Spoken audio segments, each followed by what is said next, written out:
Los lentes multifocales para la cirugía de cataratas, ¿cómo trabajan dentro del ojo? Básicamente hay dos diferentes lentes en esa gama de, por así decirlo, de precios y de calidades y de funcionalidades. La lente más común que están acostumbrados los pacientes a escuchar es la lente trifocal o multifocal, que el lente básicamente tiene unos anillos que lo que hace es partir la luz. O sea, el rayo de luz que entra dentro del ojo, en vez de ingresar como un rayo único, se va partiendo en 2 y 3 escalones que tiene, y eso va generando 2 y 3 focos, lejos, intermedio y cerca. Y después hay otro lente que trabaja diferente, pero que cumple las mismas funciones, o al menos similares, que es un lente de rango extendido a través de que la curvatura no es la misma en la cara anterior de la lente que la posterior, generando que el foco, en vez de ser solamente un punto, se genera una elongación del foco, que eso hace que el foco del paciente es más amplio, y eso permite que el paciente pueda tener muy buena distancia lejana, muy buena distancia intermedia y una cercana no tan perfecta con el otro lente. Habitualmente elegimos un lente por sobre el otro dependiendo de las costumbres de los pacientes. Por ejemplo, los lentes multifocales, al tener estos anillos, genera que el paciente puede ver halos alrededor de esos anillos, claro, cuando tiene una luz de frente de noche. Entonces, si el paciente, por ejemplo, es un conductor profesional, jamás le propondría esa lente.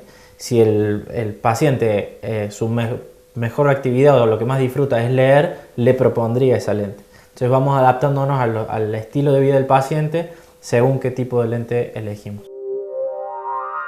Drenaje linfático, toda una moda promocionada en distintos centros de estética, en muchos sin profesionales.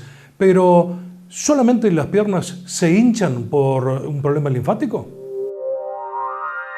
Bien, bueno, eso también es una buena pregunta, porque en realidad, a grandes rasgos, podemos decir que hay un edema venoso y un edema linfático. Son diferentes y, por supuesto, el tratamiento es totalmente distinto dentro de las otras posibilidades que tenemos nosotros de lo que se llaman edemas, ¿no?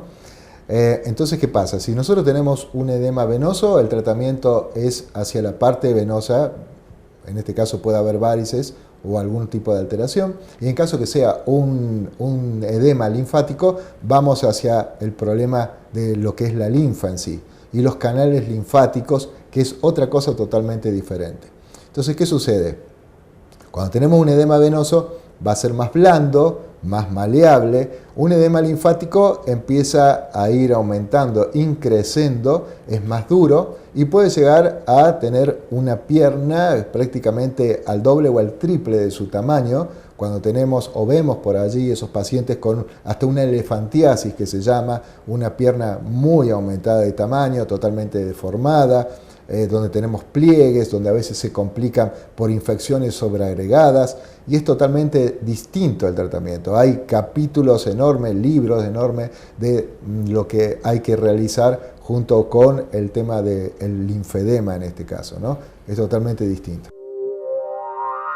Cambio y paradigmas en la atención odontológica. Hoy, ¿hay menos cirugías? Sí, ya ha cambiado bastante.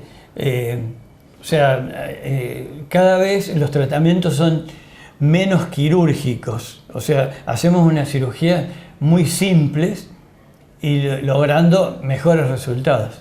Bien, ¿qué novedades hay con respecto? Porque, a ver, mucha gente dice, me tengo que colocar un implante. Y otro dice, no, ojo que el implante es casi una cirugía. Bueno, ¿qué novedades hay con los implantes?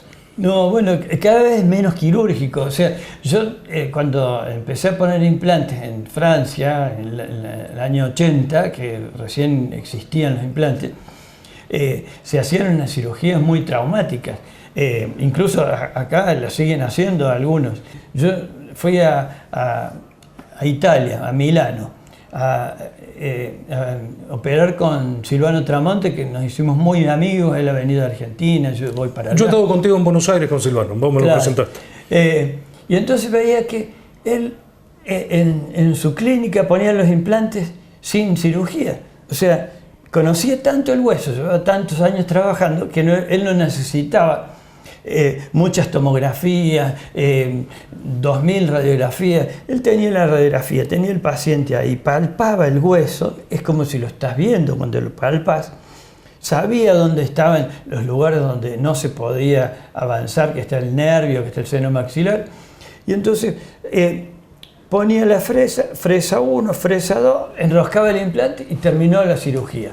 Y yo dije, ¿esto es lo que tengo que hacer? Claro, obvio. Y lo empecé a hacer hace, no sé, como 20 años y los resultados son muchísimo mejores que estar cortando, suturando y todo eso. Extirpar los ganglios cuando se trata de un cáncer de mama, ¿no es sacar el filtro de células malignas a futuro?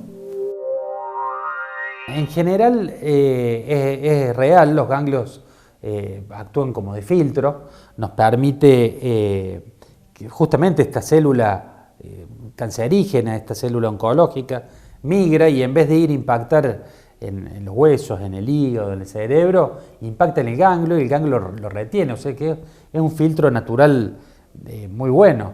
El tema es que si ese ganglio ya está enfermo, desde ese ganglio pueden migrar células oncológicas a otro lado. Por eso nosotros debemos determinar si hay enfermedad en ese ganglio justamente para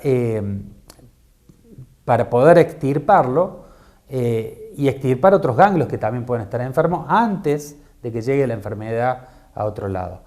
Luego de operado el paciente queda con un sistema linfático deficiente, obviamente, porque hemos extirpado varios de esos ganglios, en el caso del vaciamiento, pero bueno, ya el sistema linfático le ayudó al paciente en ese momento a evitar de